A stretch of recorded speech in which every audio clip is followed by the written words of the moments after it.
అలాంటి పెద్ద పెద్ద దేవుని సేవకులు వాక్యాలు విన్నా నేను మరి ఈ తరంలో ఈ వాక్యం విని నేనేం తెలుసుకున్నాననేది ఆయన చెప్పారు. ఆయన పేరు దైవానందం గారు. వీలైతే ఈరోజు కానీ రేపు కానీ యూట్యూబ్లో అప్లోడ్ చేస్తాం, మీరు కూడా వినండి. ప్రభు కృపను బట్టి పరిచయం చక్కగా జరిగింది. మరి నిన్న ఉదయం మేము అందరం కూర్చొని మాట్లాడుకుంటున్నప్పుడు ఈ కరీంనగర్లో ఒక ఫంక్షన్ హాల్లో ఎక్కడైనా జనవరి కాన్ఫరెన్స్ చేయాలి అని వాళ్ళకి తలంపు వచ్చింది అందరికీ. కాబట్టి ప్రార్థన చేయండి. నేను ఎప్పుడో జూమ్లో చెప్పాను ఆల్రెడీ 2025 అంతా కూడా తెలంగాణలోనే మనం కాన్ఫరెన్స్లు చేస్తామని. ప్రభు అలా సహాయం చేశాడు. కాబట్టి కరీంనగర్లో కానీ జగిత్యాల దగ్గరలో కానీ ఎక్కడైనా ఈ జనవరిలో కాన్ఫరెన్స్ ఉంటుంది. తెలంగాణ ప్రాంతంలో దేవుడు మనకి చాలా సహాయం చేస్తున్నాడు. అందుని బట్టి ప్రభుకి మనం ఎన్నో హృదయపూర్వక వందనాలు చెప్పాలి. తెలంగాణ ప్రాంతంలో మరి వాక్యం వినటానికి కూడా ముంబై నుండి వచ్చారు రాజారత్నం గారని. వారు కూడా పెద్ద దేవుని సేవకులు. తెలంగాణలో చాలా పరిచర్య జరగటానికి ఆయన కారకులుగా ఉన్నారు. వారు కూడా ప్రభు దగ్గరికి వెళ్ళిపోయారు. అయితే వారికి ఉన్న కుమార్తెలు వారు మీటింగ్స్కి లాస్ట్ టైం మార్చి 6, 7, 8 తేదీలో 7, 8, 9 తేదీలో జరిగినప్పుడు వచ్చారు. ఇప్పుడు కూడా వచ్చారు. అయితే వాళ్ళు మహారాష్ట్ర బోర్డర్లో ఉన్నారనమాట. సో వాళ్ళు కూడా ఆసక్తిగా ఉన్నారు. ప్రభు సహాయం చేస్తే వారు డేట్లు చెప్తానన్నారు. వారు వాక్యం గ్రహించారు చాలా వరకు. ఆల్రెడీ నిన్న మొన్న జరిగిన మీటింగ్స్ లింక్స్ అన్నీ కూడా బాంబేకి పంపించారు. మీకు పాల్వాల్తోటి తెలుసు కదా, చాలామందికి తెలుసు. పాల్వాల్తోటి తెలుసా? ఇప్పుడు ఆటలు అప్పుడు ఐపీఎల్ సీజన్లో ఆడేవాడు కదా ముంబై టీంలో. ఆ పాల్వాల్తాటి వాళ్ళ నాన్నగారు ముంబై బ్రదరన్ అసెంబ్లీలో సంఘ పెద్దలు అనమాట. సో ఇటీవల వాళ్ళ కుమార్తె ఒక ఫైర్ యాక్సిడెంట్, అంటే ఇంటిలోనే ఒక ప్రమాదంలో చనిపోయింది. అది న్యూస్లో కూడా పడింది అనమాట. ఆమె జర్మనీలో డాక్టరు. ఆ శేఖర్ గారు, ఆయన పేరు చంద్రశేఖర్, సంఘ పెద్ద పేరు. దానియేల్ గారు కూడా ముంబైలో వాక్యం చెప్పడానికి ఆ సంఘానికి వెళ్ళారు. ఐజక్ గారు చాలాసార్లు వెళ్ళారు. కాబట్టి వారికి ఇప్పుడు నిన్న మొన్న జరిగిన వర్తమానాలు వీళ్ళు ఆ సంఘమే, వీళ్ళు పంపించారు. కాబట్టి ప్రభు ద్వారం తెరిస్తే దేవుడు సహాయం చేస్తాడు. మీరు కూడా ప్రార్థన చేయండి. అలాగే మహారాష్ట్రంలో ఆశీష్ పరిచర్య చేస్తున్నాడు. దేవుని కృపచేత 3 స్థలాల్లో నుంచి ఆఫర్స్ వచ్చాయన్నమాట తనకి పరిచర్య కోసం. అందుని బట్టి మేము ప్రభుని ఎంతగానో స్తుతిస్తున్నాం. ఈ పరిచర్య చాలా వేగంగా చాలా ప్రాంతాల్లో జరగాలని మీరు కూడా ప్రార్థన చేయండి. మనం చాలా పరిగెడుతున్నాం, అది మీలో చాలామంది తెలుసు. చాలామంది ఈ పరిచర్యలో సహకరిస్తున్నారు. అందుని బట్టి ప్రభుని నేను స్తుతిస్తున్నాను. భోజనం చేయడానికి కూడా ఖాళీ లేనంతగా పరిగెడుతున్నాం. కొన్నిసార్లు అయితే బస్సులోనే పడుకుంటున్నాం, రాత్రి అంతా బస్సులోనే నిద్ర. గత వారం శనివారం రాత్రి కూడా బస్సులో నిద్రపోయాం. మళ్ళీ ఈ రాత్రి కూడా బస్సులోనే నిద్రపోవాలి. కాబట్టి ఇంటి దగ్గర కూడా నిద్రపోయే సమయం లేనంతగా ప్రభు కృపనిస్తున్నాడు. అయితే ఈ పరిచర్య ఇంకా బాగా జరుగుతుంది, ఎందుకంటే వాగ్దానాలు వస్తున్నాయి కనుక జరుగుతుంది. అయితే ఈ పరిచర్యలో మీరు కూడా పాలువారుగా ఉండాలి. నేను ఇక్కడ లేకపోయినా ఈ స్థానిక సంఘాల్లో మరి నమ్మకంగా పనిచేస్తున్న సహోదరులు ఉన్నారు, వాళ్ళు బాధ్యతగా ఉన్నారు. కాబట్టి పని జరుగుతుంది. అందుని బట్టి ప్రభుని స్తుతిస్తున్నాను. రానున్న దినాల్లో ఇంకా ఈ కటికి చీకటి సంవత్సరాలు, ఎన్ని సంవత్సరాలు, ఈ లాస్ట్ 3 ఇయర్స్లో మనం ఇంకా విస్తారంగా పనిచేయాలి. కాబట్టి మనకి ఇంకా విస్తారమైన ప్రత్యక్షతలు, వాగ్దానాలు మనకు రావాలి. నిద్ర ఈరోజు కాకపోతే 2 రోజులు నిద్ర, ఓ రోజు పడుకోవచ్చు, ఏం కాదు. ఈరోజు తినకపోతే 2 రోజులు పూటలు అన్నం తర్వాత తినేయచ్చు. కానీ పని ఉన్నప్పుడు మాత్రం వీలైనంత వరకు పరిగెట్టాలి. ఎందుకంటే చాలామంది ఇప్పుడు ఐసీయూలో ఉన్నారు లేదా, చాలామంది హాస్పిటలైజ్డ్ అయి ఉన్నారు. దేవుడు ఈ ఆరోగ్యం ఇచ్చినందుకు ప్రభువును స్తుతిస్తూ ఉన్న ఆరోగ్యాన్ని ఖర్చు పెట్టాలి, ప్రభు పనిలో ఖర్చు పెట్టాలి. మనకున్న సమయం చాలా తక్కువ. దేవుడు ఏమేమి మిరాకిల్స్ చేయబోతున్నాడో మనకు తెలియదు. సో వీలైనంతగా ప్రభు మనకు సహాయం చేయనుగాక. ఆమేన్. సమయంలో దేవుని వాక్యం విందాం. మీరు కొంతమంది వినే ఉంటారు ఓల్డ్ టెస్టమెంట్, ఓల్డ్ కవెనెంట్ గురించి. లైవ్లో ఫాలో అవుతున్నారు కదా, వాక్యాలు వింటున్నారా? ఎంతమంది వింటున్నారో వాళ్ళందరూ కూడా ఈ పరిచర్లో పాలు పంపులు పొందుతారు ఖచ్చితంగా ఏదో విధంగా. హెబ్రీ పత్రిక 2వ అధ్యాయము 2వ వచనం, 1వ అధ్యాయం 1వ వచనం, 2వ అధ్యాయం 3వ వచనం, 1వ అధ్యాయం 2వ వచనం. ఇలా చదువుదాం. సమయం ఎంత అయిందంటే కరెక్ట్గా 12 అయింది. నేను 12:45 దాకా చెప్తాను. తర్వాత మనం ఇక్కడి నుంచి వెళ్దాం. మీరు సమయాన్ని వ్యర్థం చేసుకోకుండా ఈ 45 నిమిషాలు కూడా వాక్యం సమృద్ధిగా వినటానికి సిద్ధపడండి. హెబ్రీ పత్రిక 2:2. ఎందుకనగా దేవదూతల ద్వారా పలుకుబడిన వాక్యము స్థిరపరచబడినందున. చాలండి. దేవదూతల ద్వారా పలుకుబడిన వాక్యం అనండి. 1:1 చదువుదాం. పూర్వకాలమందు నానా సమయములలోనూ నానా విధములుగాను ప్రవక్తల ద్వారా మన పితరులతో మాట్లాడిన దేవుడు. ప్రవక్తల ద్వారా మాట్లాడిన దేవుడు అనండి. పరిశుద్ధుడు అయిన తండ్రి, మీకు వందనాలు. నీ వాక్యం మాకు అర్థమగునట్లు చేయమని బయలుపరచమని యేసుక్రీస్తు నామములో వేడుకుంటున్నాము తండ్రి. ఆమేన్. హెబ్రీ పత్రిక 2:2ని మన ఓల్డ్ కవెనెంట్ అంటాం, పాత నిబంధన అంటాం. హెబ్రీ పత్రిక 1:1 ఏమంటామంటే ఓల్డ్ టెస్టమెంట్ అంటాం, పాత నిబంధన గ్రంథం అంటాం. పాత నిబంధనలో ఎన్ని ఆజ్ఞలు ఉన్నాయి? 10 ఆజ్ఞలు ఉన్నాయి. పాత నిబంధన గ్రంథంలో ఎన్ని గ్రంథాలు ఉన్నాయి? 39 గ్రంథాలు. పాత నిబంధన ఎవరికైతే కొట్టివేయబడిందని తేటపరచబడదో వాళ్ళకి పాత నిబంధన గ్రంథంలో ఏముందో తెలియదు. ఇందుకే పాత నిబంధన గ్రంథంలో ఏముంది మీకు తెలుసు కదండి. పాత నిబంధన గ్రంథంలో ఏముంది?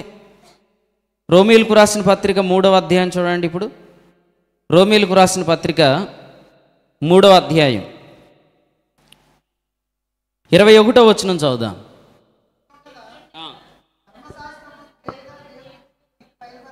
ధర్మశాస్త్రం అంటే ఇక్కడ 10 ఆజ్ఞలు. 10 ఆజ్ఞలకు వేరుగా దేవుని నీతి, దానికి ధర్మశాస్త్రమును ప్రవక్తలు. ఇదేంటిది? Old testament. So old testament ఏం చెప్తుంది? ఓల్డ్ కవెనెంట్ కరెక్ట్ కాదని చెప్తుంది. పాత నిబంధన గ్రంథం అంతా కూడా ఏం చెప్తుంది? 22 యేసుక్రీస్తు నందలి విశ్వాస మూలమైనదై నమ్మువారి కలిగే నీతి గురించి చెప్తుంది. అంటే old testament witnessing about new covenant. పాత నిబంధన గ్రంథం క్రొత్త నిబంధనకు సాక్షి. అందరూ చెప్పండి, 3 సార్లు చెప్పండి.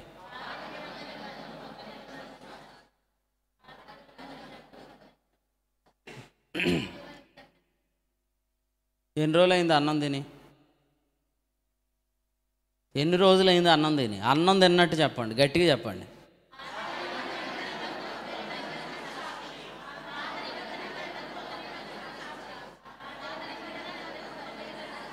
పాత నిబంధన గ్రంథం క్రొత్త నిబంధనకు క్రొత్త నిబంధన అంటే ఏంటంటే యేసుక్రీస్తు నమ్మితే నీతిమంతులు అవుతారు అని పాత నిబంధన గ్రంథం అంతా సాక్షి. ఒకవేళ పాత నిబంధన కరెక్ట్ అయితే యేసుక్రీస్తు మరణించవలసిన అవసరం లేదు. గలతీ 2:21 ఏమంటాడు? నీతి ధర్మశాస్త్రం వలననైతే ఆ పక్షమందు క్రీస్తు చనిపోయినది. ఇప్పుడు క్రీస్తు మరణం గురించి మొట్టమొదటి ఏ గ్రంథంలో ఉంది? ఆదికాండం. అంటే ఆదికాండం దేనికి సాక్షి? క్రొత్త నిబంధనకు సాక్షి, ధర్మశాస్త్రానికి సాక్షి కాదు. ఓల్డ్ టెస్టమెంట్ని ఎవరు చదవకూడదు, లేదా ఎలా చదవకూడదు? ఓల్డ్ టెస్టమెంట్ని ఓల్డ్ కవెనెంట్లో ఉన్న వాళ్ళు చదవకూడదు, లేదా ఓల్డ్ కవెనెంట్లో ఉండి చదవకూడదు. పాత నిబంధనలో ఉండి పాత నిబంధన గ్రంథం చదవకూడదు. ఎందుకంటే పాత నిబంధనకు పాత నిబంధన గ్రంథం వ్యతిరేకి. అర్థమైందండి? అందుకనే దేవదూతల ద్వారా పలుకబడిన వాక్యము క్రింద ఉండి ప్రవక్తల ద్వారా పలుకబడిన మాటలు చదివిన వారందరూ ప్రవక్తలను చంపేశారు. చెప్పండి ఎవరు? దేవదూతల ద్వారా పలుకబడిన వాక్యములో ఉండి ప్రవక్తల ద్వారా పలుకబడిన మాటలు చదివిన వారు ఆ ప్రవక్తలను ఏం చేశారు? చంపేశారు. ప్రవక్తలు దేవదూతలు అనండి. పరిమిళ ఇలా కూర్చో, ఇక్కడ కూర్చో, ముందు కూర్చో. రైట్, వినండి. ప్రవక్తలు దేవదూతలు కదండి. అపోస్తులు 7:52, 7:53 చదవండి. అపోస్తుల కార్యాలు 7:52, 7:53. కొంచెం స్పీడ్గా చదవండి. 52 చదవండి. ప్రవక్తలు ఉందా? ప్రవక్తలు. 53 చదవండి. దేవదూతలు కదండి. ఇప్పుడు చెప్పండి, 52 ఏంటి? Old testament. 53 ఏంటి? Old covenant. ఓల్డ్ టెస్టమెంట్కి ఓల్డ్ కవనెంట్కి డిఫరెన్స్ ఏంటి అని అడిగితే చాలామందికి సరిగ్గా ప్రశ్న అనకుండా ఓల్డ్ కవనెంట్కి న్యూ కవనెంట్కి వ్యత్యాసం ఏంటి అని అడిగాను అనుకుంటున్నారు కదా. ఓల్డ్ టెస్టమెంట్ ఎక్కడి నుంచి స్టార్ట్ అయింది? ఆదికాండం నుండి. ఓల్డ్ కవనెంట్ ఎప్పటి నుంచి స్టార్ట్ అయింది? నిర్గమకాండం 32 నుండి. 10 ఆజ్ఞలు ఆదికాండంలో ఉన్నాయా? లేవు. ఓల్డ్ టెస్టమెంట్, ఓల్డ్ కవనెంట్ అర్థమాలు. పాత నిబంధన గ్రంథం 39 గ్రంథాలు. పాత నిబంధన 10 ఆజ్ఞలు. పాత నిబంధన అంటే ఏంటంటే 10 ఆజ్ఞల వలన నీతిని వెదుకుట. దానిని పాత నిబంధన గ్రంథం అంతా ఖండిస్తుంది. ఎందుకంటే పాత నిబంధన గ్రంథం అంతట్లో ఎవరి గురించి ఉంది? యేసుక్రీస్తు మరణం. లేఖనముల ప్రకారం క్రీస్తు మరణం. సో హోల్ స్క్రిప్చర్స్, లేఖనములన్నీ క్రీస్తు మరణం గురించి చెప్తున్నాయి. కొరింథీ మొదటి పత్రిక 15:3. లేఖనాలన్నీ క్రీస్తు మరణం గురించి చెప్తున్నాయంటే లేఖనాలన్నీ ధర్మశాస్త్రం వాళ్ళ నీతిని చెప్పండి. కవిత అంటే చెప్పు, వాక్యం ఏమన్నా అర్థమవుతుందా? ఏమర్థమవుతుంది? మా బర్ణబాబు వాక్యం బాగా చెప్తాడు, అది అర్థమైందా? మరి ఏం అర్థమైంది చెప్పండి. పాత నిబంధన అంటే ఏంటి? ధర్మశాస్త్ర మూలమగు నీతి. గ్రంథం అంటే ఏంటి? 39 పుస్తకాలే. గ్రంథాలు ఏం చెప్తున్నాయి? యేసుక్రీస్తు యొక్క మరణం గురించి చెప్తున్నాయి. అంటే యేసుక్రీస్తు యొక్క మొదటి రాకడ. యేసుప్రభు ఈ లోకానికి శరీరధారిగా వస్తాడు. యేసుప్రభు శరీరధారిగా వస్తాడంటే ధర్మశాస్త్ర మూలమగు నీతినవి సాక్ష్యం ఇట్లా. అందుకనే ధర్మశాస్త్ర మూలమగు నీతిలో ఉన్న వాళ్ళు ఎవ్వరూ గ్రంథం చదివినా వాళ్ళకి వాగ్దానాలు రావు. గ్రంథంలో ఉన్న ప్రభువు వారికి కనిపించడం. అలా కాదండి. మీ ఉద్దేశమేమో ధర్మశాస్త్రం వల్ల నీతిమంతులు అవ్వాలని, మీరు చదివే గ్రంథమేమో విశ్వాసం వల్ల నీతి గురించి అయితే మీ గ్రంథంలో ప్రభు ఎలా కనపడతాయి. అందుకని గ్రంథం చదువుతున్నారు కానీ మార్పు రావట్లా. మార్పు ఎప్పుడు వస్తుంది? కొరింథీయులకు రాసిన 2వ పత్రిక 3 చదవండి. కొరింథీయులకు రాసిన 2వ పత్రిక 3వ అధ్యాయం 14 చదువుదాం.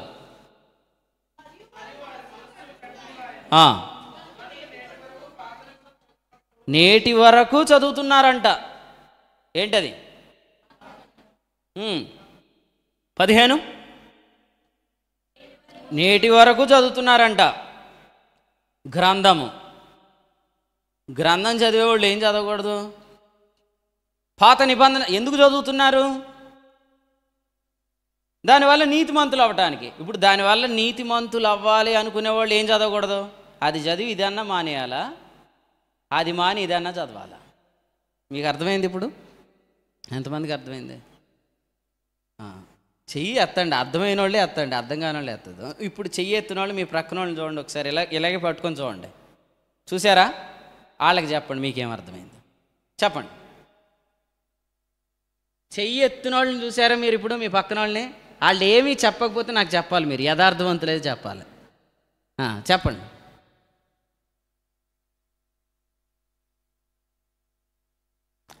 ఇప్పుడు చెప్పండి. చెయ్యి ఎత్తు కూడా నాకు ఈవిడేమీ చెప్పలేదని ఎవరన్నా ఉంటే చెప్పండి.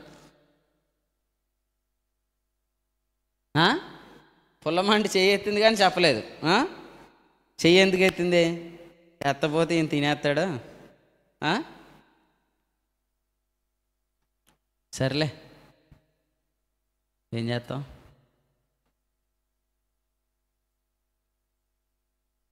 పాత నిబంధన చదువుతున్నారంటే they want to be justified by the law. వాళ్ళు ధర్మశాస్త్రం వల్ల నీతిమంతులు అలా అవ్వాలనుకునే వాళ్ళు గ్రంథంతో ఏం పని? ఎందుకు? గ్రంథం అంతా దేని గురించి చెప్తుంది? యేసు ప్రభు నమ్మితే నీతి, యేసుక్రీస్తు మరణం, యేసుక్రీస్తు మొదటి రాకడ, ఆ నీతిమంతుని రాక గురించి రాసిన దాన్ని ఎందుకు చదవటం? ఇప్పుడు నీ బుద్ధి ఏంటి? ధర్మశాస్త్ర మూలమగు నీతి. గ్రంథం ఏం చెప్తుంది? విశ్వాస మూలమగు నీతి. కాబట్టి నువ్వు పాత నిబంధన చదివినంతకాలం ఈ గ్రంథం చదవకూడదు. లేదు, ఈ గ్రంథం చదవాలనుకుంటే దాన్ని చదవకూడదు.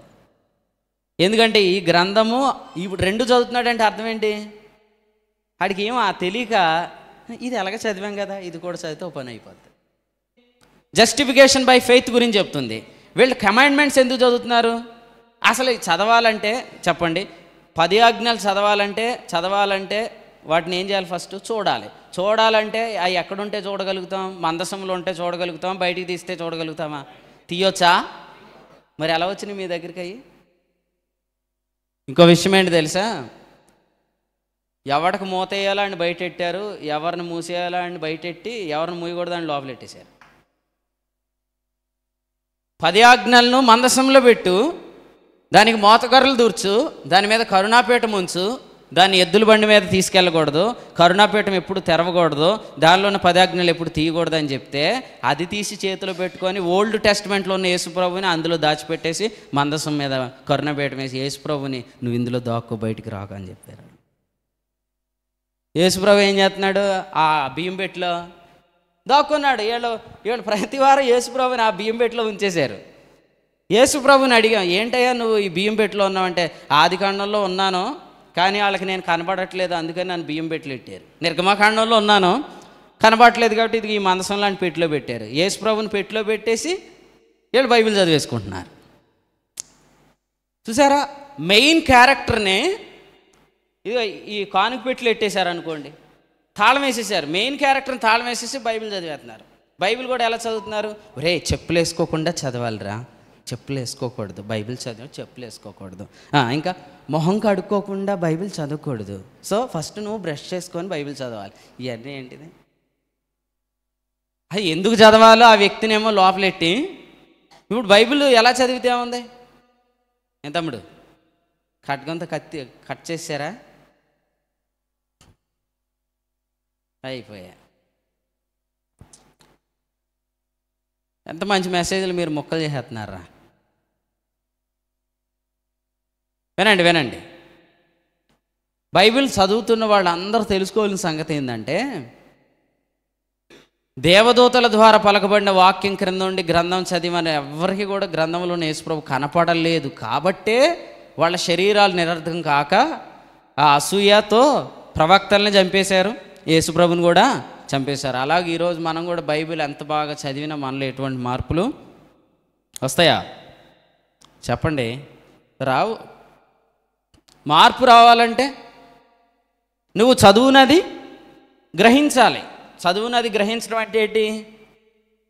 అపోస్తులు 8:35 అండి, ఏముంది అక్కడ? లేఖనమును అనుసరించి యేసును గూర్చిన సువార్త. కాబట్టి లేఖనం చదువుతున్నప్పుడు అది ఎవరిని గూర్చి వ్రాయబడిందో ఆ యేసు ప్రభు కనపడాలి. ఆదికాండం చదువుకున్నా ఈరోజు, యేసు ప్రభు గురించి ఏదో ఒక మెసేజ్ రావాలి. మాకంత ప్రత్యక్షత రావట్లేదన్నా, బైబిల్ చదువుతున్నామని అంటే, నీకు రాకపోయినా నీ సంఘంలో సేవకుడు ఉన్నాడు కదా. ఇటీవల దినాల్లో మార్క్స్ వార్త ధ్యానాలు ఎక్కడ జరుగుతున్నాయి? నల్లజరులో జరుగుతున్నాయి, నువ్వు వినొచ్చుగా. రోమాపత్రిక ధ్యానాలు ఎక్కడ జరుగుతున్నాయి? భీమవరంలో జరుగుతున్నాయి, వినొచ్చుగా. కొలస్సి పత్రిక ధ్యానాలు ముగించబడ్డా ఎక్కడ? శనివారం ఉదయం నువ్వు వినొచ్చు. అసలు నువ్వు వింటే గ్రంథంలో యేసుప్రభు నీకు కనబడతానే ఉంటున్నాడు. ఖచ్చితంగా ఆ వాగ్దానాల మూలంగా మనము తప్పించుకోవచ్చు. ఇంత గొప్ప రక్షణను మనం ఇక ఏ విధంగా కూడా తప్పించుకోలేం. నిర్లక్ష్యం చేస్తే ఎలాగూ తప్పించుకుంటావంటే ఇంకా ఏ వశం, అదృష్ట వశం చేత నువ్వు తప్పించుకోలేవు. నేను ఎంత లక్కీయో తెలుసా? ఏంటి, లాస్ట్ వారం అంతా కూడా నా శరీరం నాకు తెలియకుండానే నిరర్థకమైందని ఎవరని చెప్తారా?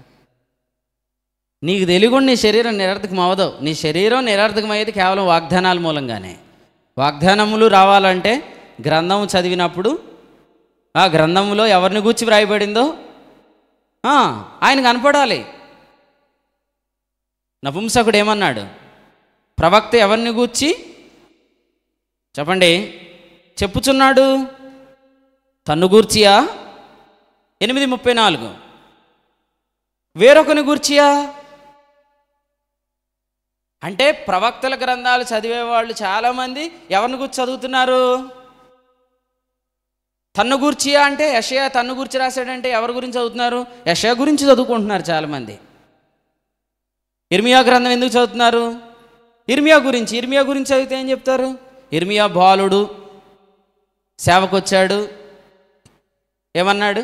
నేను బాలుడిని అన్నాడు. ప్రభు ఏమన్నాడు? నువ్వు బాలుడు అనవద్దన్నాడు. కాబట్టి మీలో ఎవరైనా ఇర్మియాలాగా సేవకు వస్తారా? యెషయా చదువుకొని యెషయా గురించి ఏం చెప్పుకుంటారు? నేను ఎవరిని పంపేదను మా నిమిత్తం, ఎవడు పోవుని యెషయా ఇలా అన్నాడు. మరి మీలో ఎవరు అంటున్నారు? యెషయా గురించేనా ధ్యానం? అసలు ప్రైమరీ సబ్జెక్ట్ అదేనా? ప్రైమరీ అప్లికేషన్ అదేనా? కాదు. ఇక్కడ చూడండి ఎంత చక్కగా అన్నాడు. 34.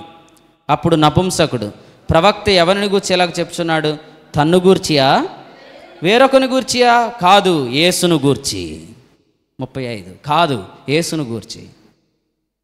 లేఖనములు యేసు ప్రభువును గూర్చి వ్రాయబడ్డాయి.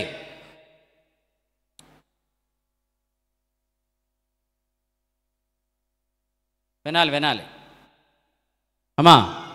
నేను బాగా వాక్యం చెప్తున్నాను కాబట్టి మీరు నా కాళ్ళకి దండం పెడితే ఏంటది? నేను బాగా వాక్యం చెప్తున్నాను కాబట్టి మీరు నా కాళ్ళకి దండం పెట్టారనుకో, ఏంటది? మీకు అసలు వాక్యం ఏమీ అర్థం కాలేదని అర్థం.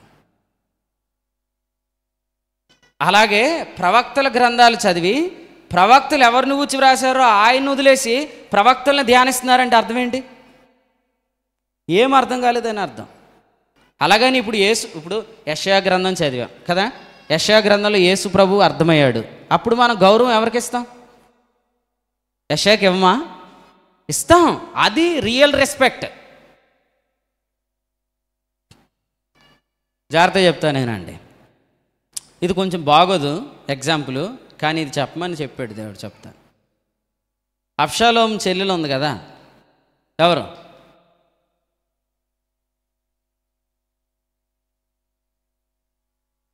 చెప్పండి.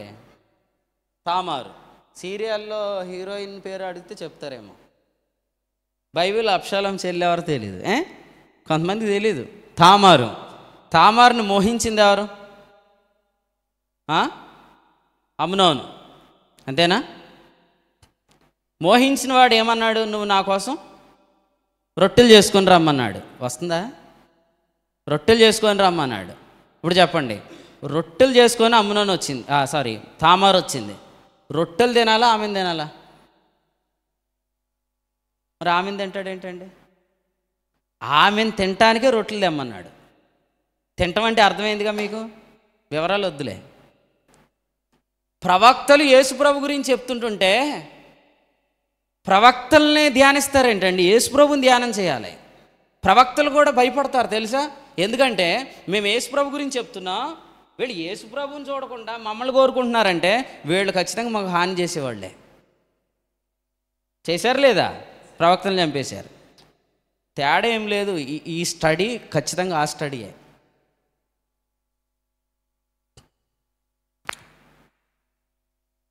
ఇంకా అర్థమవడం చెప్తాను. ఒక అమ్మాయి వచ్చి వాటర్ బాటిల్ ఇస్తుంది మీకు. వాటర్ బాటిల్ ఎందుకు ఇస్తుంది? మీరు వాటర్ తాగుతారు, ఆ అమ్మాయిని తాగుతారేంటి? మీరు వాటర్ తాగండి, అమ్మాయిని ఎందుకు తాగుతున్నారు? మీకు సర్వీస్ చేస్తుంది ఎందుకు? మీకు సర్వీస్ చేయడానికి ఆమె నియమించబడింది. ఆమె మీకు వాటర్ ఇస్తున్నప్పుడు you have to say thanks, that's it only. నువ్వు ఆమె కృతజ్ఞత చెప్పాలి తప్ప నువ్వు ఆమెను మోహించటం ఏంటి కదా? దేవదూతలు లోతు ఇంటికి సర్వీస్ చేయడానికి వచ్చారు. ఆ దేవదూతలతో వీళ్ళు పాపం చేస్తానంటారు. అదే నేను చెప్తున్నాను, కంటెక్స్ట్నే మిస్ అవ్వాలా. చదవండి ఆదికాండం. ఈ రోజులు ఆ రోజులే, అందుకని రాశాడు లోతు దినాల్లో మనం ఉన్నాం. ఒకసారి ఆలోచన చేయండి, మనసులు ఎక్కడి నుంచి ఎక్కడికి వెళ్ళిపోతాయి చూడండి. ఇప్పుడు ఆదికాండం 19వ అధ్యాయం 9వ వచనం. ఈ మనుషులంటే దేవదూతలు, ఆ ఇద్దరు దూతలు. 19:1 ఇద్దరు దూతలు నా ఇంటి నీడకు వచ్చారు, గనుక వారిని మీరేమి చేయకూడదు. వాళ్ళు ఎందుకు వచ్చారు? వాళ్ళు ఏమనుకుంటారు? ఏంట్రా బాబు వీళ్ళు మరింత తేడాగా ఉన్నారు అనుకుంటారు. వీళ్ళు ఊరిలోని కొత్తగా వచ్చి ఎవరిని వదలరు అంటే వాళ్ళు. చూడండి, ఇప్పుడు మన ఊరిలో ఎవరైనా కొత్త అబ్బాయి వచ్చాడు అనుకోండి, అసలు ఊరు మాట్లాడుకుంటుందా?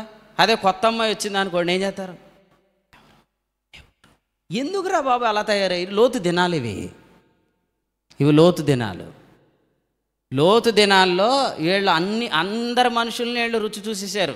ఇంకా ఆ ఇద్దరు కూడా ఎవరు కొత్తగా వచ్చారు, లోతు ఇంట్లో ఉన్నారు, వాళ్ళని కూడా మనం కూడితే అయిపోద్దిగా మన పని. ఇదేదో పనిలాగా వాళ్ళని కూడా కూడాలి. అంటే వీళ్ళు వచ్చింది ఎందుకు? దేవదూతలు సర్వీస్ చేయడానికి. దేవదూతలు మనుషులకి ఎందుకు నియమించబడ్డారు సృష్టిలో? వాస్తవంగా సృష్టిలో దేవుని ఉద్దేశం ఏంటంటే దూతలు మనుషులకు పరిచయం చేయడానికి. కానీ మనుషులు దేవదూతలతో కలుసుకోవడానికి ఇష్టపడుతున్నారు. మీరు విగ్రహారాధన అనే దగ్గర కిందే ఉంటుంది, ఫుట్నోట్లో వ్యభిచారం అని ఉంటుంది. విగ్రహ పూజ అంటే వ్యభిచారం అని ఉంటుంది. అంటే ఒక దేవతను ఆరాధిస్తున్నారంటే ఆ దేవతతో కలవటం. అందుకనే మనం ప్రభు బలను కూడా ఏమంటాం? కమ్యూనియన్ అనే దాన్ని గ్రీకులో కోయినోనియా. కోయినోనియా అంటే అది స్త్రీ పురుషుల కలయిక. పెళ్లిలో ఒక పరిశుద్ధమైన వివాహంలో వివాహ వ్యవస్థ ద్వారా జతపరచబడిన వారిద్దరు కలయికను కమ్యూనియన్ అంటారు. సో మనం మన ప్రభుతో కలుసుకుంటున్నాం. ఇప్పుడు చూడండి, దేవతలను ఆరాధిస్తున్నారంటే దేవతలతో ఏం చేస్తున్నారు? కలుస్తున్నారు. అసలు మనిషి దేవతతో కలవటం ఏంటి? అసలు దేవతలు ఎవరు? ఆ దూతలు ఎవరు? సృష్టించబడిన దూతలు ఎందుకు సృష్టించబడ్డారు? ఎందుకంటే దేవుడు జగత్ పునాది వేయబడక మునిపే సంఘాన్ని కోరుకున్నాడు. అంటే జగత్ పునాది వేయబడక మునిపే ఆయన మైండ్లో దూతలు అనే వాళ్ళని ఎందుకు సృజించాడు? హెబ్రీ 1:14 కోసం, మనుషులకు సేవ చేయడానికి. కానీ మనుషులు ఎటువంటి అభిలాషలకు పోయారు? ఈ దేవతల పేర్లు పెట్టుకొని ఆ దేవతలతో కలుస్తున్నారు. సేమ్ ఇప్పుడు మన బైబిల్ స్టడీ ఎట్లా అయిపోయినాయి అంటే, ప్రవక్తలు ఎందుకు సేవ చేశారు?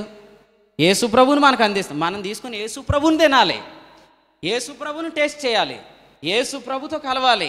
అంతేగాని యేసు ప్రభు కూడా పక్కన ఉండే నువ్వు నాకు చాలా అందంగా ఉన్నావు, నువ్వు కావాలని కోరుకుంటున్నట్టు అనమాట.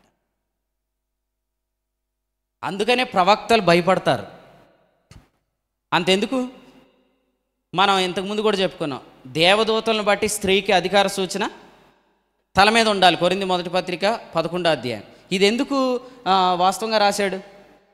సరే, దాని గురించి నేను మాట్లాడతాను. ఇటీవల ఈ వర్తమానాలు చెప్తుంటుంటే నాకు ప్రభు ఒక మాట చెప్పాడు అనమాట, అది మీకు చెప్తాను. ఏదైనా వనంలో ఆదాముకు అన్నిటికీ పశువులకి పేర్లు పెట్టాడు. పేర్లు పెట్టిన తర్వాత ఏముంది? అయినను ఆదాముకు సాటి అయిన సహాయం లేదు అన్నాడు కదండి, అవునా? పశువులన్నిటికీ పేర్లు పెడితే ఈ పశువుల్లో ఏది కూడా ఆదాముకు సాటి అయిన సహాయం కాదన్నాడు. ఇప్పుడు చెప్పండి, మనుషులు ఇప్పుడు సాటి అయిన సహాయం ఎవరిని కోరుకుంటున్నారు? దూతలను కోరుకుంటున్నారు. ఎప్పుడైనా నీ భార్య పేరు ఏంటి అని అడిగితే దేవత పేరు చెప్పావనుకో, దాని అర్థం ఏంటి? అసలు నువ్వు మనిషిని పెళ్లి చేసుకోలేదా అని కూడా అడిగినట్టే కదా. నువ్వు కూడా పెళ్లి చూపులకి వెళ్ళినప్పుడు, పెళ్ళి అయిపోయిన వాళ్ళు కూడా వదిలేండి, పెళ్లి చూపులకి వెళ్ళేవాళ్ళు ఈ 3 సంవత్సరాలు మరి పెళ్ళి అవసరం అనుకుంటున్నారు కాబట్టి వెళ్ళేవాళ్ళకి చెప్తున్నాను. వెళ్ళేవాళ్ళు ఫస్ట్ నీ భార్య పేరు అడుగు.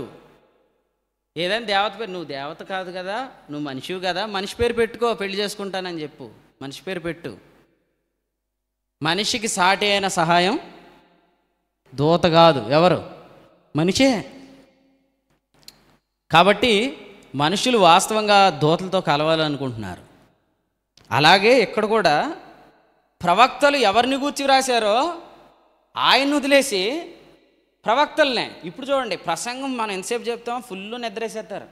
లాస్ట్లో వచ్చి అబ్బబ్బా బర్నబాస్ ఏం చెప్తాడండి, ఈయన చెప్తే గుండెలు బద్దలైపోతాయండి అని నువ్వు గొరకెట్టి నిద్రపోయావు అంటే ఇప్పుడు వీడేం చేస్తున్నాడు, నేను చెప్పిన యేసు ప్రభువుని కాకుండా వీడు నా మీదకే దొమ్మిగా వస్తున్నాడు వీడు. అప్పుడు నేను ఊరే ఆగరా, ఆవేశపడకరా, నువ్వు నన్ను కాదురా, నువ్వు నా జోలికి రాకరా, నువ్వు నేను పెట్టింది నువ్వు నన్ను వెనకు అని చెప్పాలి. అది దానిలో ఉన్న భావం. కాబట్టి ఒక విధంగా చెప్పాలంటే ప్రవక్తలు ప్రమాదకరమైన పరిచయలోనే ఉన్నారు. ఆ దూతలు ఎంత భయపడి ఉంటారండి, వీళ్ళేంట్రా బాబు మా మీద పడిపోతున్నారు, మేము మనుషులం కాదు, వీళ్ళకి అర్థం అవ్వట్లేదు, వాళ్ళంతా కరువులో ఉన్నారు వాళ్ళు. మీకు అర్థం అవ్వాలి అంతే. అసలు ఎంత అక్రమం చూడండి ఇక్కడ. లోతు దీన్ని ఏమన్నాడు తెలుసా, ఈ పాతకం అన్నాడు. అసలు ఇదేంట్రా బాబు మీరు ఇలా ఉన్నారు అన్నాడు. ఇప్పుడు కూడా అంతే, బైబిల్ చదువుతూ అసలు యెషయా ఎంత అద్భుతంగా, యెషయా అద్భుతంగా లేడు, యెషయా చెప్పిన యేసు ప్రభు అద్భుతంగా ఉన్నాడు అనాలి కదండి. మీకు అర్థమవుతుందా వాక్యం? బిర్యానీ పట్టుకొని రెస్టారెంట్లో ఒక అమ్మాయి వచ్చిందండి, భలే అద్భుతంగా ఉన్నావు అన్నారనుకోండి, గోబంట పెట్టి కొట్టదా? కొట్టాలా, అది తేడా అయితే కొట్టదు, ఖచ్చితంగా కొడుతుంది లేదా? నువ్వు అద్భుతంగా ఉందని చెప్పాల్సింది దేన్ని, నువ్వు దేన్ని అంటున్నావు? అలాగే ప్రవక్తలు ఎవరిని గూర్చి వ్రాసిరో ఆయనను ఆరాధించాలి కానీ ప్రవక్తలను కాదు. ఆరాధన అన్నా కలుసుకోవటం అన్నా ఒకటే. మనం ఏ వ్యక్తిని ఆరాధించకూడదు. ఇప్పుడు నిజంగా నా వాక్యం మీలో ఎంతమందికి అర్థమవుతుందో వాళ్ళు మాత్రమే నన్ను గనపరుస్తున్నాడు. మిగిలిన వాళ్ళు అందరూ మా పాస్టర్ గారు బాగా చెప్తారంటే మీ వల్ల నాకు చాలా ప్రమాదం ఉంటుంది. ఎందుకంటే మీరు వాస్తవంగా నన్ను ఏం చేస్తారు, నన్ను ఆరాధిస్తున్నారు, నన్ను ఆరాధించకూడదు. ఆరాధనకు యోగ్యుడు యేసు ప్రభువే. ఆయనను గురించి నేను చెప్తున్నాను. ఆయన గురించి నేనేం చెప్పానో చెప్పకుండా లేదండి బాబు మీరు ఎరగదీసేస్తారు, మీరు చింపేస్తారు, మీరు కట్టేస్తారు, మీరు కొట్టేస్తారు, పగలు కొట్టేస్తారు, ఇవన్నీ ఎందుకురా బాబు? నువ్వు నన్ను ఆరాధిస్తున్నావు, నాకు చాలా ప్రమాదం నీ వల్ల. రేపొద్దు నువ్వే నన్ను చంపేస్తావు. నేను చెప్పిన సంగతి మీద మనసు పెట్టండి. ప్రతి ప్రవక్త ఒక ఉద్దేశం ప్రకారం ప్రవచించాడు. ఇర్మియా అంటే మనకేం గుర్తొస్తుంది? ఆ 70 సంవత్సరాల చెరకాలం గురించి చెప్పాడు. యెషయా అంటే ఏం గుర్తొస్తుంది? యెషయా అంటే ఏం గుర్తొస్తుంది మనకి? యేసు ప్రభు సిలువను గురించి ఎంత అద్భుతంగా 53లో రాశాడు కదండి. దానియేలు అంటే ఏం గుర్తొస్తుంది? ఆ 4 ప్రభుత్వాల గురించి. అంటే ఒక్కొక్క వ్యక్తిని దేవుడు ఒక్కొక్క ఉద్దేశంతో లేపుతాడు. ఈ తరంలో దేవుడు ఒక సేవకుడిని లేపాడంటే అతని ద్వారా వచ్చిన ప్రత్యేకమైన సందేశం చెప్పండి. అపోస్తులు 3:26. ఆ ప్రత్యేకమైన సందేశం చెప్పకుండా అబ్బా బాగా చెప్తాడండి, మా పాస్టర్ గారు ఫ్లైట్లో వెళ్ళిపోతున్నాడు, హైదరాబాద్ వెళ్ళిపోతాడు, అసలు ఖాళీ ఉండదండి, డేట్లు కూడా ఖాళీ లేవండి, నీ బిల్డప్ ఎందుకురా నాయన? ఏం చెప్తున్నాడో చెప్పు, నువ్వు నన్ను ఆరాధించుకో. ప్రకటన గ్రంథం అంతటిని వివరిస్తున్నాడు ఎవరు? కాదు, దూత. ఎవరికి? యోహానికి. యోహాన్ ఎవరికి నమస్కారం చేస్తున్నాడు? దూతకు. వెంటనే దూత ఏమన్నాడు? నాకు నమస్కారం చేయదు. అది చదవండి ఇప్పుడు. ప్రకటన గ్రంథం 21వ అధ్యాయం 22:6. మరియు ఆ దూత ఇలాగూ చెప్పెను, ఈ మాటలు నమ్మకములు సత్యములు త్వరలో సంభవింపనై ఉన్నవి, తన దాసులకు చూపుటకై తన దూతను పంపెను. ఈ మాటలు జ్ఞాపకం చేస్తున్నాడు. 8. యోహాను నేను ఈ సంగతులను వినివాడను చూచినవాడు. నేను విని చూచినప్పుడు వాటిని నాకు చూపుచున్న దూత పాదములు ఎదుట నమస్కారం చేయుటకు సాగిలపడగా అతడు వద్దు సుమి, వద్దన్నాడు. అవునా? వింటున్నారా? నపుంసకుడు ఏం క్వశ్చన్ అడిగాడు? ప్రవక్త ఎవరిని గూర్చి వ్రాశాను? తన్ను గూర్చియా? వెంటనే ఏమనాలి? యేసును గూర్చి. The whole Bible is about only one person, the person is Jesus. అట్లా మీకు అర్థమైతే మీరు ప్రవక్తలను ఘనపరుస్తారు. పేతురు మరి ప్రవక్తలను ఏం చేశాడు? ఘనపరిచాడు. ఏమన్నాడు? పరిశుద్ధ ప్రవక్తలు. పేతురు 2వ పత్రిక 2. ప్రవక్తలను ఘనపరిచాడు. ప్రవక్తలను ఘనపరచాలి. ప్రవక్తలను ఎవడు ఘనపరుస్తాడు? ప్రవక్తలు ఎవరిని గూర్చి వ్రాసిరో ఆ యేసు ప్రభువుని గురించి మొదటి పత్రికలో రాశాడు లేదా? ఏమని రాశాడు? క్రీస్తు శ్రమలు, వాడి తర్వాత కలగబోవు మహిమలు. సో యేసు ప్రభు గురించి కంప్లీట్గా ప్రవక్తలు ఏం రాశారో చెప్పాడు పేతురు. అందుకనే ప్రవక్తల గురించి ఎంత అద్భుతంగా రాశాడంటే ప్రవక్తలందరూ పరిశుద్ధ ప్రవక్తలు అని రాశాడు. అదే పేతురు ఏం రాశాడు తెలుసా? చదవండి, 2వ పత్రిక 2వ అధ్యాయం. పేతురు 2వ పత్రిక 2వ అధ్యాయం.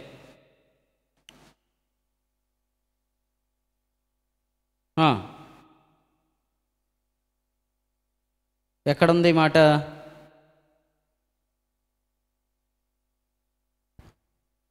చదుమా. పరిశుద్ధ ప్రవక్తలు 3వ అధ్యాయంలో రాశాడు కదా. అయితే 2వ అధ్యాయంలో ఒక మాట కావాలి నాకు.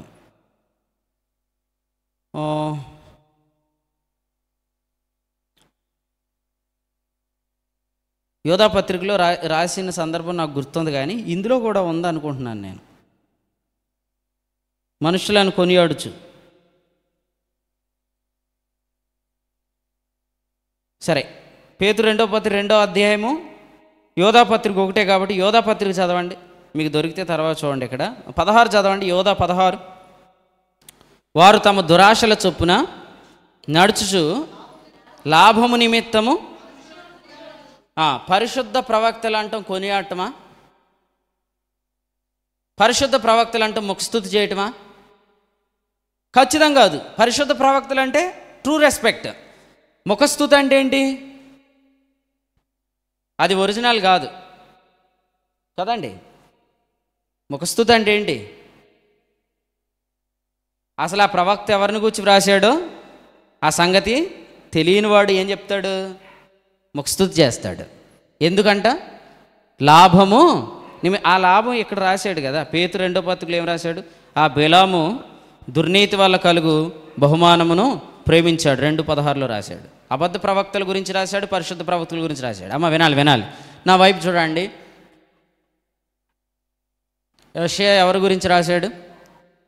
యేసు ప్రభు గురించి రాశాడు కదండి. ఆ యేసు ప్రభువునే మీరు యెషయా గ్రంథం చదువుతున్నప్పుడు దొరికాడు అనుకోండి, అప్పుడు మీరు యేసు ప్రభువుతో కలుసుకుంటున్నారు, లేదా యేసు ప్రభువుని ఆరాధిస్తున్నారు. కానీ యేసు ప్రభువుని గురించి చెప్తున్న వ్యక్తిని మీరు ఆరాధించట్లేదు. అప్పుడు వ్యక్తిగత జీవితాల్లో కూడా మనం ఎవరితో వెళ్ళాలి, ఎవరితో ఉండాలి, ఎవరితో మనము సంబంధం కలిగి ఉండాలి మనకు అర్థమవుతుంది. తుచ్చమైన అభిలాషలు అంటే ఏంటి? పురుషులతో పురుషులంట. ఇది దేవుని కోపం అంట. ఈ కోపము నుంచి రక్షించేవాడు ఎక్కడున్నాడు? గ్రంథంలో ఉన్నాడు. కానీ ఆయన దొరకక, రక్షించబడక మనుషులు ఎలా ఉన్నారంట? పురుషులతో పురుషులు పాపం చేస్తున్నారంట, స్త్రీలతో స్త్రీలు పాపం చేస్తున్నారంట. ఉందా లేదా ఈ సమాజం? మన చుట్టూ లేదా ఈ ప్రపంచం? మరి ఇటు భ్రష్టత్వం నుండి ఎంతమంది తప్పించబడుతున్నారు కదండి. వివేక శూన్యములకు మృగములు. ఇప్పుడు ఒక్కొక్కకి తన భార్య ఎవరో తెలుసా? తెలీదు కదా. అది ఎవరితో వెళ్తుందో దానికే తెలీదు. నీకు వివేకం ఉందా లేదా? నువ్వు వివేకశూన్యమైన మృగానివా? నీ సొంత భార్య నీకు తెలీదా? నీ సొంత భర్త నీకు తెలీదా? నీ సొంత పురుషుడు నీకు తెలీదా? నీ స్వపురుషుడు నీకు తెలీదా? నీ సొంత స్త్రీ నీకు తెలీదా? నువ్వు ఎందుకు నీ భార్య దగ్గరికి వెళ్లకుండా నీ భార్య ఎవరో నీ భర్త ఎవరో ఎందుకు నీకు వివేకం లేదు? మృగాల్లాగా ఎందుకు ప్రవర్తిస్తున్నారు? ఇది దేవుని కోపం. ఇది లోకం అనుభవిస్తుంది. ఈ భ్రష్టత్వం నుండి తప్పించబడటమే గొప్ప రక్షణ. ఆ రక్షణ దొరకట్లే ఆ గ్రంథంలో. గ్రంథం చదువుతున్నారు కానీ ఆ గ్రంథంలో ఉన్న యేసు ప్రభు దొరకట్లేదు. కాబట్టి నీ అంతటి నువ్వు తప్పించుకోలేవు. ఈ ప్రపంచంలో ఏ మనుషుడు కూడా ఈ భ్రష్టత్వాన్ని, ఈ శరీరాన్ని అనుసరించడం వల్ల వచ్చే తుచ్చమైన అభిలాషను తనంతట తాను ఎవడు తప్పించుకోలేడు. తప్పించుకోగలిగితే ఎబ్రీ 2:3 ఏమంటాడు? ఇంత గొప్ప రక్షణ మీరు నిర్లక్ష్యం చేసినాను, దేర్ ఈజ్ అనదర్ వే అంటాడు. ఏమన్నాడు? ఇంత గొప్ప రక్షణ నిర్లక్ష్యం చేస్తే మీరు ఎలాగూ తప్పించుకొందురు అన్నాడు. అంటే ఈ దురాశల్ని అనుసరించకుండా తప్పించుకోవడం మన వల్ల కాదు. మనం ఎక్కడో వర్క్ చేస్తున్నాం, ఎవరో మన మీద కన్నేశారు. అప్పుడు మనం ఏం చెప్తాం? నీవు అతని భార్యవు అని చెప్తాం, నీవు అతని భర్తవు అని చెప్తాం.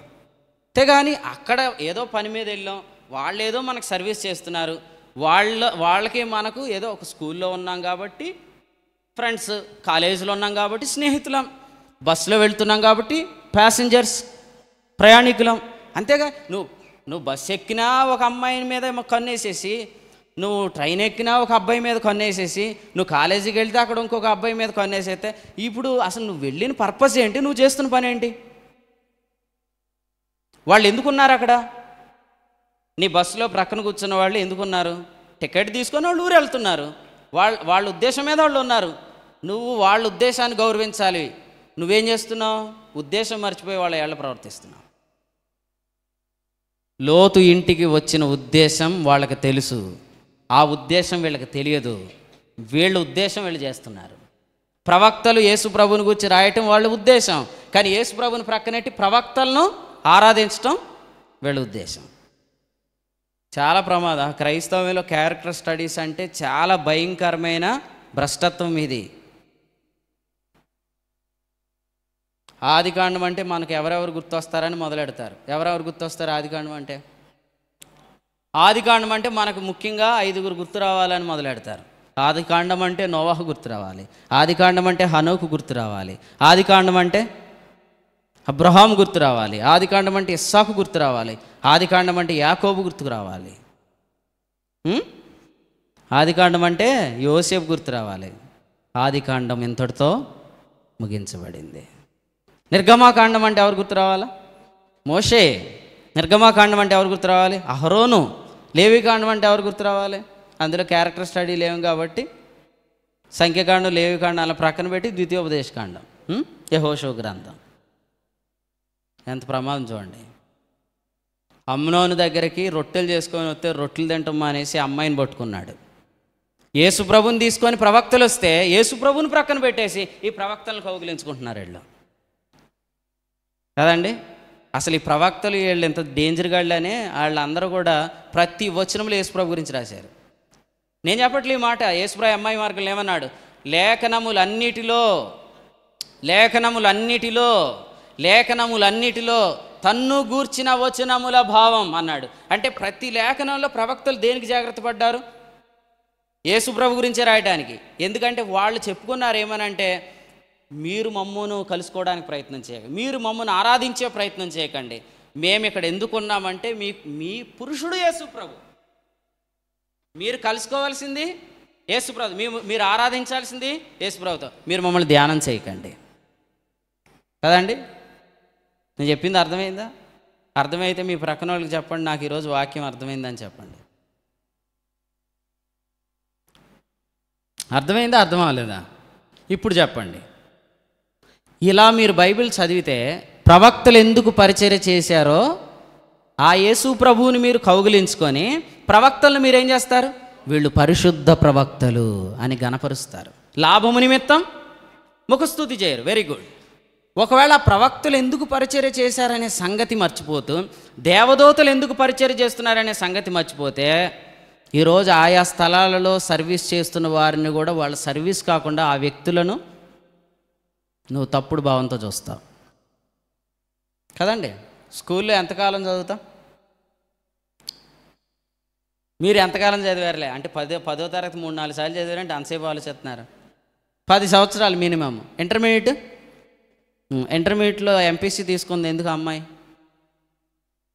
అమ్మాయి ఇంజనీర్ అవ్వాలనుకుంది, నువ్వు బైపీసీ ఎందుకు తీసుకున్నావు? నువ్వు డాక్టర్. నీ ఉద్దేశం ఏంటో దానిలో ఉండు. అక్కడికి మీ ఇద్దరు కాలేజీకి ఎందుకు వచ్చారు? మరి అక్కడికి వచ్చినప్పుడు మీ ఉద్దేశాలు మీరు ఉద్దేశం గౌరవించండి, అప్పుడు వ్యక్తులు గౌరవిస్తారు. ఉద్దేశాలు పక్కన పెట్టి వ్యక్తులు గౌరవించి ఎంపీసీ ఇష్టమా బైపీసీ ఇష్టమా అంటే ఏం చెప్పారు? బైపీసీ ఇష్టం అన్నారు. ఇప్పుడు ఏం చేస్తున్నారు? బైపీసీని ప్రక్కన పెట్టి బైపీసీలో చదవటానికి వచ్చిన అమ్మాయి మీద మనసు పెట్టారంటే అర్థం ఏంటి? అమ్మనోను తెచ్చిన దాన్ని తినకుండా అమ్మాయిని తిన్నట్టే మీరు కూడా అదే చేస్తున్నారు. అది చెయ్యొద్దు. ఎంత గొప్ప రక్షణ నిజంగా. ఇప్పుడు కాలేజీలో చదువుకునే వాళ్ళు వింటున్నారు, చాలా ధన్యులు. మరి ఎంత గొప్ప రక్షణ ఎంత వివరంగా మనకు తెలుసుంటే ఈ రక్షణ ఎప్పటి నుంచో అనుభవించేవాళ్ళం. అయితే మనం అప్పుడు తప్పిపోయినా ఇప్పుడు కూడా తప్పిపోయేదానికి అవకాశం. కొందరు కాలేజ్ అండి, కొంతమందికి ఉద్యోగస్థానంలో చేసేదేంటి? చాలామంది ఇదే పనులు. మళ్ళీ అక్కడే జూమ్ మీటింగ్ ఆన్ చేసుకుంటారు. ఎక్కడ? యోసేపు మీద కన్నేసిన చోటనే మళ్ళీ జూమ్ మీటింగ్ ఆన్ చేసుకొని, అన్న నేను పల్లవి చరణం పాడినా, పాడు. ఏం పాడతాం? ఎంతో సుందరుడమ్మ తాను. ఎవరో యేసుప్రభా? కాదు, ధవళ వర్ణుడు రత్నవర్ణుండు నా ప్రియుడు. అసలే నువ్వు ఏం చేస్తున్నావో నీకు తెలియదు, కానీ ఈ టైం అంతా వ్యర్థమైపోయిద్ది, అంతా కాలిపోద్ది. రేపు పొద్దుట నువ్వు ఎన్ని రోజులు బ్రతికావని ఫరో ఎవరిని అడిగాడు?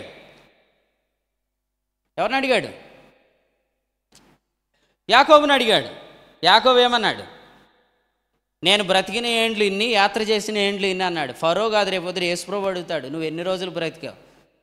ప్రతిరోజు సోమవారం అగ్నిలో కాలిపోయి, మంగళవారం అగ్నిలో కాలిపోయి, అక్టోబర్ను కాలిపోయి, నవంబర్ కాలిపోతే ఏం మిగిలిద్ది?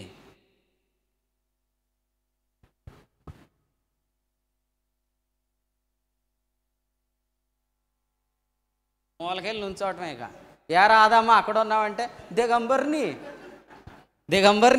ఎవడుండమన్నాడు? దిగంబరిగా అన్నీ కాలిపోయినాయి, ఏమీ లేదు.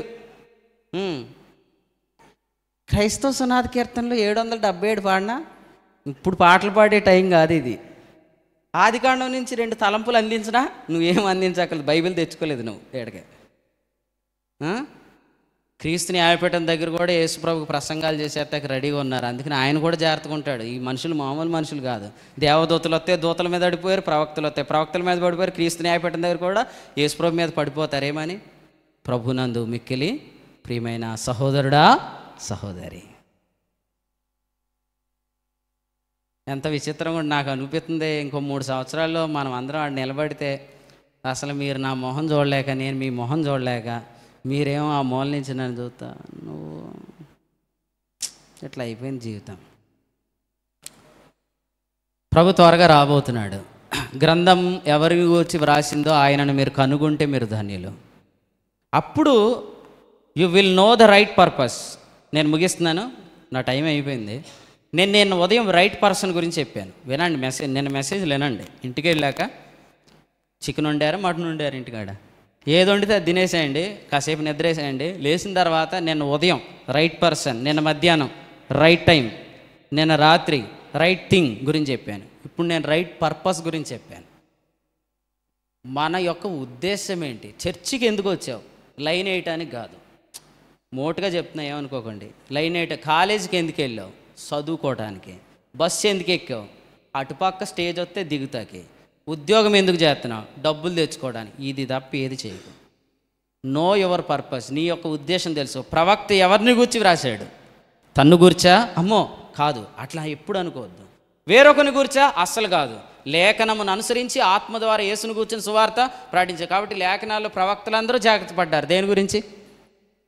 Hour service is to expose only Lord Jesus. మా పరిచర్య యొక్క ఉద్దేశం యేసు ప్రభుని చూపించడమే. మీరు యేసు ప్రభుతో కలవాలి, మాతో.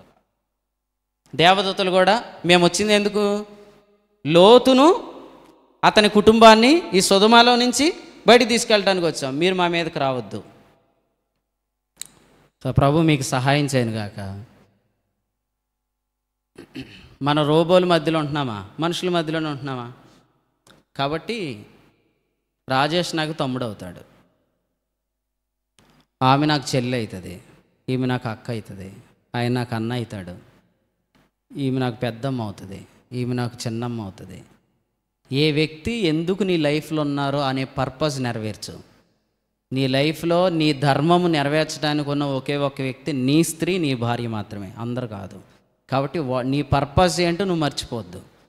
ఉద్దేశం మర్చిపోతే మనం చేసిందంతా కాలిపోద్ది. వచ్చిన ఉద్దేశం ఏంటి? ఆ ఉద్దేశము నెరవేరాలి కదండి. చాలా విచారకరం. ఇది లాస్ట్లో నేను చెప్పి ముగిస్తున్నాను. చాలామంది దూరదేశాలు వెళ్తారు. దూరదేశాలు వెళ్ళే వాళ్ళు అందరి గురించి చెప్పట్లేదు. చాలా కష్టపడతారు, అక్కడెక్కడో అక్రమ సంబంధం పెట్టేసుకుంటారు, డబ్బులన్నీ వాళ్ళకి ఇచ్చేస్తారు, పాడు చేసేస్తారు. ఫైనల్గా వాళ్ళు ఎందుకు వెళ్ళారో ఉద్దేశం మర్చిపోయారు. మనం కూడా దూరదేశం వచ్చాం.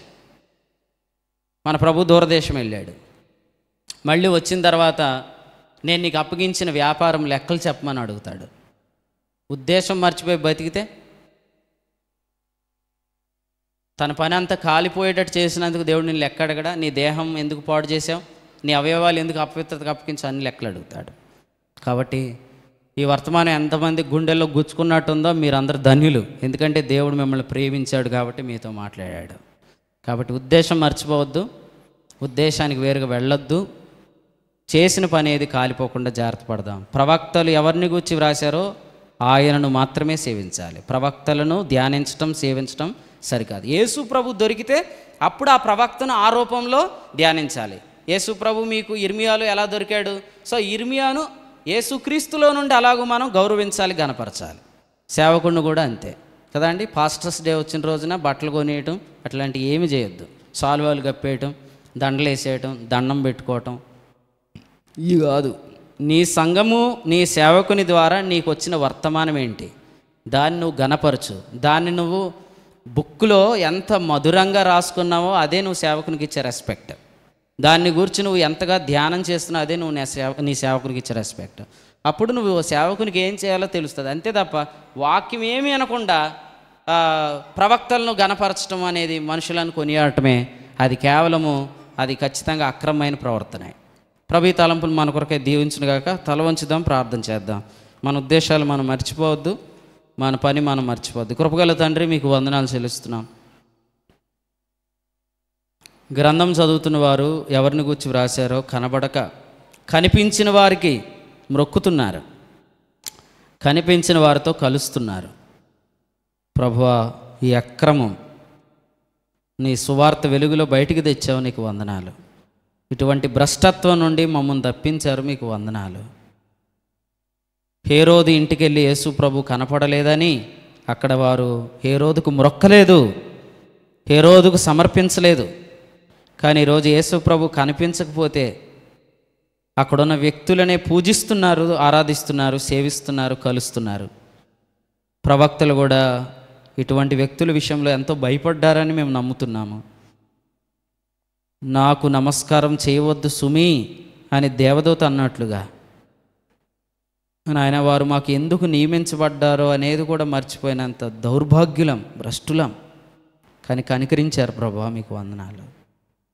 ఇంకనూ మాకు సహాయం చేయండి, ఇంకనూ నేర్పించండి, ఇంకనూ కృప చూపండి. ఉద్దేశం మర్చిపోకుండా సహాయం చేయండి.